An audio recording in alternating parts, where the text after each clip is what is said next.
যে লোক আমাদের ইসলামের শত্রু, জাতির শত্রু, দেশের শত্রু, যে লোক মেয়ে মেয়েকে বিয়ে করার সংবিধান চালু করে, যে লোক ছেলে ছেলেকে বিয়ে করার সংবিধান চালু করে, সে লোক কি করে জাতীয় নাগরিক পার্টিতে যুগ্ম সদস্য হয়?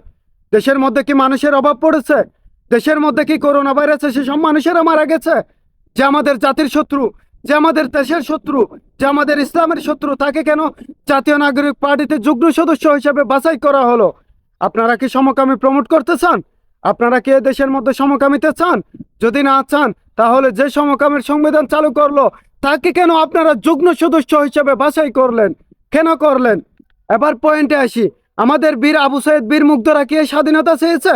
তারা তাদের নিজেদের তাজা জীবন বিলীন করে দিয়ে তারা কি এই স্বাধীনতা চেয়েছে? তারা কি ইসলামের বিরোধিতা চেয়েছে? আজকে যাদেরকে সর্বোচ্চ আকারে সম্মাননা দেওয়া উচিত, তাদেরকে সম্মাননা দেওয়া হচ্ছে না। আজকে যাদের পরিবার রাষ্ট্রের অধিদপ্তর হিসেবে ব্যবস্থাপনা পাওয়া উচিত, তাদের কোনো সরকারের ফাউন্ডেশন থেকে অর্থ তহবিল দেওয়া হচ্ছে না। এবার পয়েন্টে আসি। আপনারা ছাত্ররা মিলে যে জাতীয় নাগরিক পার্টি একটা দল গঠন করলেন, আপনাদের জন্য, আমাদের জন্য যারা শহীদ হয়েছে বীর আবু সাইদ, তাদের পরিবারকে কেন জানান নাই? তাদের পরিবারকে কেন আপনারা সংবর্ধনা দেন নাই? তাদের পরিবারের একজন তো আপনাদের বন্ধু ছিল, সহপাঠী ছিল, ভাই ছিল, দেশের একজন বীর মুক্তিযোদ্ধা ছিল। আপনারা দল গঠন করার সময় তার পরিবারকে কেন আপনারা উচ্চ পদে নিয়োজিত করেন নাই? আমি আপনাদের দলের বিরোধী নই, আমি জাস্ট আপনাদের সত্যতা তুলে ধরলাম। চলুন এবার পয়েন্টে আসি। সেই সমকামী বিশ্বাসী মোহাম্মদ মুনতাসির রহমান লিখেছেন, আমরা ভ্যালেন্টাইন্স ডেতে ঘুরবো, প্রেম করব, আনন্দ করব, ফুর্তি করব, কনসার্টে যাব, চুমু খাবো, হাতে হাত রেখে প্রেম করব। এটা গ্লোবাল কালচার এবং প্রেমের শক্তির চেয়ে বড় শক্তি আর নেই। এমন বাজেভাবে যে ব্যক্তি স্ট্যাটাস দিল, সে ব্যক্তি কি করে দলের যুগ্ম সদস্য হয়? আমরা ভারতীয় কালচার এ দেশে চাই না। এখানে ভারতের কোনো আইন চলুক আমরা চাই না। এরকম নাস্তিক মোরতাদ সমকামী বিশ্বাসী সে লোকগুলোকে কি ক্ষমতায় বসানোর জন্য ছাত্ররা প্রাণ দিল? যদি তারপরেও আপনারা এই সমকামী বিশ্বাসী লোকগুলোকে আপনারা ক্ষমতায় বসাতে চান, তাহলে আমরা স্পষ্ট ভাষায় বলবো, আপনারা বেশি দিন এই দেশে টিকতে পারবেন না।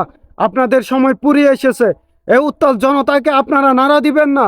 যদি এই উত্তাল জনতা আবারও একবার জেগে উঠে, তাহলে আপনারা পালাবারও সুযোগ পাবেন না। 95% মুসলিম রাষ্ট্রের মধ্যে আপনি কাকে সুযোগ দিচ্ছেন? দেশটাকে আমরা বিক্রি করে দিয়েছি। মনে রাখবেন, আমরা ভারতের গোলাম নই। ভারতের কোনো মতাদর্শ এই দেশে চলবে না। আপনাদের এখনো সময় আছে, আপনারা পরিবর্তন হয়ে যান। যদি আপনারা আপনাদের দলকে পুনর্বহাল দশা করতে না চান, তাহলে তাকে আপনারা দল থেকে বিতাড়িত করে দিন। এরকম ইসলামী বিরোধী আইন আমরা চাই না। যারা ইসলামকে ঠকাতে চায়, ইসলামকে ধ্বংস করতে চায়, ইসলামের বিরোধিতা যে করতে চায়, ইসলামের বিরোধিতা যে করে, তাকে দেশ থেকে বিতাড়িত করা হোক।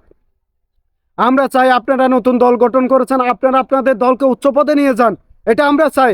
কিন্তু আপনারা যাকে বসাচ্ছেন, ওই লোকটাকে কি আপনারা জেনে শুনে বসাচ্ছেন, নাকি টাকার প্রলোভন পাইয়া বসাইছেন?